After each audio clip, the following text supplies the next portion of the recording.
Là, je suis en mode 100% enfin, naturel. Je vais quand même mettre un peu de lumière parce que... oula, ça a tout changé. On voit rien du tout.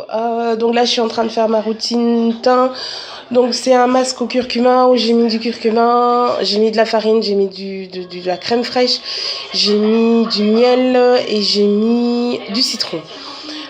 C'est un masque que je fais 2 fois par... non, 3 fois par semaine, 3 à 4 fois par semaine. Je suis à la 3e semaine, je vais vérifier quand même, parce que la première fois j'avais pris des photos. Je vais quand même vérifier la première fois que j'ai pris. Donc ça date du 26 mars. Donc ça date du 26 mars. On est... Ouais, donc là je suis à je suis à la 3e semaine de traitement. Est-ce que j'ai concrètement vu une différence avant, après? Donc oui, j'ai vu une différence. Pas au niveau de... Parce que le but c'était pour éclaircir la peau.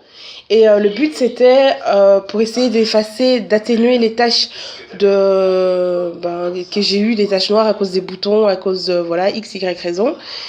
Et aussi la structure de la texture de la peau. Est-ce que j'ai vu une différence? Oui. Maintenant, est-ce que c'est psychologique ou est-ce que c'est réel? J'en sais vraiment trop rien. Mais ce que je sais, c'est qu'avant, quand j'allais au boulot, on va dire que je commence ma journée de travail, je me lève vers 8 h, je me maquille et tout. Et vers midi, 1 h, là, je voyais comme des brillances qui commençaient à venir sur mon visage. Donc, j'étais obligée de prendre un mouchoir, de tapoter pour essayer de retrouver un tamat, même si j'avais mis une base, même si j'avais mis quoi. Ma peau est grasse à la base.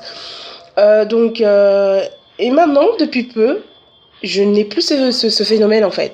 Donc du style, quand je suis à ma pause ou quoi au boulot, je regarde mon visage et je me dis, ah mais ça va, je brille pas tant que ça en fait. Et donc à ce niveau-là, j'étais quand même contente. Voilà, ça fait 3 semaines de traitement. Ça fait 3 semaines que je fais ça. Je sais qu'il faut avoir genre 2 mois de recul pour se dire que voilà, ça a vraiment un effet, ça fonctionne, ça marche. Et c'est efficace. Moi, ça fait que 3 semaines. C'est le seul changement que j'ai vu. Maintenant, au niveau, est-ce que les boutons ont été atténués? Est-ce que les taches... Les boutons, j'en ai moins. J'en ai moins qu'avant, mais il faut savoir aussi que tout ce que tu as sur la peau est le plus grand organe du corps humain. Tout ce que tu manges, ça ressort sur ta peau. Ça, c'est une base. Tous comment on les appelle, les dermatologues te le diront. Les diététiciennes aussi te le diront, c'est vraiment la base des bases. Tout ce que tu ingères en toi, ça se fait ressentir sur ta peau. Donc maintenant, est-ce que j'ai arrêté, là je suis à la on va dire 2e semaine où j'ai arrêté tout ce qui était chocolat, tout ce qui était boisson gazeuse, tout ce qui était sucre, vraiment sucre. J'ai vraiment arrêté tout ça et j'essaye de faire un rééquilibrage alimentaire. Pourquoi? Parce que... Bon, ça c'est encore un autre sujet, rien à voir avec le curcuma et tout. On va en parler dans une prochaine vidéo. Mais là, je vais vraiment focus sur le curcuma. Donc voilà, donc il faut savoir que quand tu manges mal, ta peau va mal se faire ressentir. Moi, par exemple, j'adore le chocolat. C'est vraiment, je suis fan de chocolat. J'aime le goût du chocolat. Et le problème, c'est que je ne peux plus manger de chocolat puisque ça me fait du mal. Ça me fait vraiment beaucoup de mal. Et malheureusement, j'essaie de réduire ou de diminuer ma consommation de chocolat. Donc voilà. Mais le chocolat, ça donne des boutons. Moi, les chocolats, perso, ça me donne des boutons. Donc, fatalement, si j'en mange, fatalement, j'aurai des boutons. Donc, voilà, c'est tout un processus, en fait, qui se passe. Et maintenant, si vous avez des problèmes hormonaux, etc., là, il faut vraiment aller voir un spécialiste. C'est quelque chose qui va quand même un peu plus loin que les simples acnés. Moi, je sais que j'ai eu une acné très tardive. Quand j'étais adolescente, tout était nickel. Ma peau, elle était sublime. Il n'y avait rien, il n'y avait pas de taches. Tout le monde était là. Ouais, t'es trop bonne peau, tout ça, machin. Et puis, je sais pas qu'est-ce qui s'est passé quand j'ai eu 20 ans. Ouais, 20 ans, 21 ans, là c'était la débandade quoi. Les gens ils se sont dit non, on a été trop cool pendant des années, les boutons ils se sont dit non mais non c'est bon, on peut pas la laisser tranquille. Ils m'ont pas laissé tranquille ces boutons. Des boutons sur le front, des boutons sur la joue, des boutons sur le cou, des boutons partout, partout, partout, partout, partout. Il n'y avait pas une semaine qui passait sans que je n'ai des boutons. Bref, donc ça a été une véritable catastrophe pour ma peau et c'est à ce moment-là en fait que j'ai commencé à mettre du fond de teint parce qu'avant je ne mettais pas de fond de teint. Je n'en mettais pas. Et même si j'en mettais, non, franchement, je mettais pas de fond de teint avant. Et quand au plus je voyais que j'avais des taches, bah au plus je mettais de fond de teint au lieu de traiter. C'est vrai que j'ai été voir une dermato qui m'avait prescrit, je me souviens, du tétramisal et de l'épiduo. C'était vraiment des traitements assez quand même hardcore.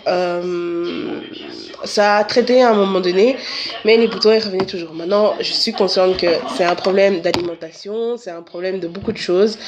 Et donc voilà, là j'essaye de traiter mes boutons le plus proprement et le plus naturellement possible, ce qui n'est pas évident, pas du tout. Donc voilà, j'ai encore énormément de mal à sortir sans fond de teint. C'est ça en fait, c'est ça mon but et c'est ça mon objectif à long terme. C'est de me dire que je vais sortir sans fond de teint. C'est ça vraiment mon but aujourd'hui. Enfin aujourd'hui, peut-être pas aujourd'hui, mais dans quelques temps, de me dire que je diminue mon taux, je diminue mon make-up pour pouvoir sortir sans fond de teint et avec le minimum de maquillage. Parce que quand je réfléchis, honnêtement, j'ai pas énormément besoin de beaucoup de fond de maquillage. C'est le fond de teint en fait qui me prend le plus de temps. Enfin, et les sourcils maintenant parce que je travaille mes sourcils. Mais c'est ça qui me prend le plus de temps. Donc j'essaye vraiment de me dire, je vais essayer de sortir sans maquillage. Mais c'est pas évident parce que j'ai honte, j'assume pas du tout. Et j'ai une peau de crocodile. Enfin, de crocodile, j'exagère hein, quand je dis que j'ai une peau de crocodile. J'ai pas une peau de crocodile, mais j'ai une peau catastrophique avec plein de boutons.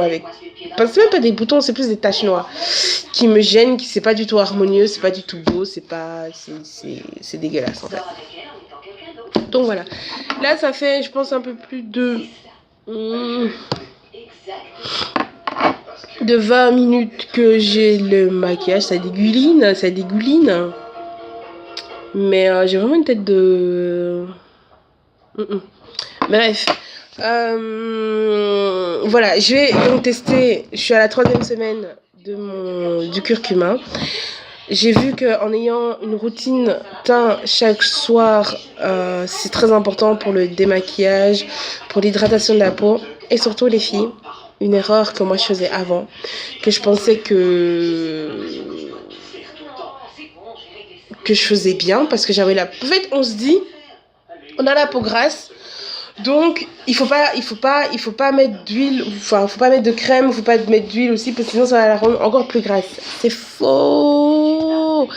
C'est absolument faux. En fait, une peau grasse, elle a besoin d'être hydratée justement. Moi, je pensais que parce que j'avais la peau grasse quand je me démaquillais ou quoi, je mettais rien sur ma peau, je la laissais hyper sèche. Mais c'est ça qui est super beau. Je savais pas avant. Je savais pas. Moi, je croyais que je faisais bien. Je croyais que j'étais là et tout. Ouais, je déchire en fait. Et alors que rien à voir. Quand t'as la peau grasse, il faut l'hydrater. C'est important. C'est important. C'est très important. C'est vital même pour ta peau. Donc voilà. C'est comme si elle ne pouvait pas entendre du tout. Si je l'ennuyais. J'ai eu un bug. J'ai eu un petit trou. Je ne sais pas. Oui, voilà. Si vous avez des avis, des conseils, des idées, des ceci, des cela, mettez tout ça en barre d'infos. Je vais pas faire comme tout le monde, abonnez-vous à ma chaîne, je trouve ça un peu débile. Si t'as envie de t'abonner, tu t'abonnes, t'as pas envie, tu t'abonnes pas. De toute façon, ce sera quand même sur YouTube, donc en même temps, voilà. Donc là, je vais quand même me démaquiller. Et je vais faire la suite juste après. Et je vais utiliser pour la première fois de l'huile de cacao, des coconuts. Alors ça, il faut savoir que je l'ai acheté chez Action. Ça m'a coûté 2,99 pour les Français. Et en fait, le truc, c'est que je vais voir comment ça fonctionne. Parce que, hey, l'huile de coco, ça coûte quand même cher, hein. J'ai été voir dans certains magasins et tout, je me suis dit, mais les gens, franchement, je crois qu'il y avait la moitié de ça, il y avait un pot, la moitié de ça, c'est combien ça? C'est 400 grammes. Il y avait la moitié de ça. Les gens, ils étaient déjà à 7 euros, 8 euros. Ça y est, huile de luxe ou quoi? Et genre, il y a une cliente qui me disait, oui, j'ai utilisé ça pour mes frites. Si tu veux. Je ne sais pas quel goût ça va donner à tes frites, mais ça peut être intéressant. Donc moi, je vais essayer ça. Je vais me démaquiller. On se retrouve après les filles. Plein de bisous.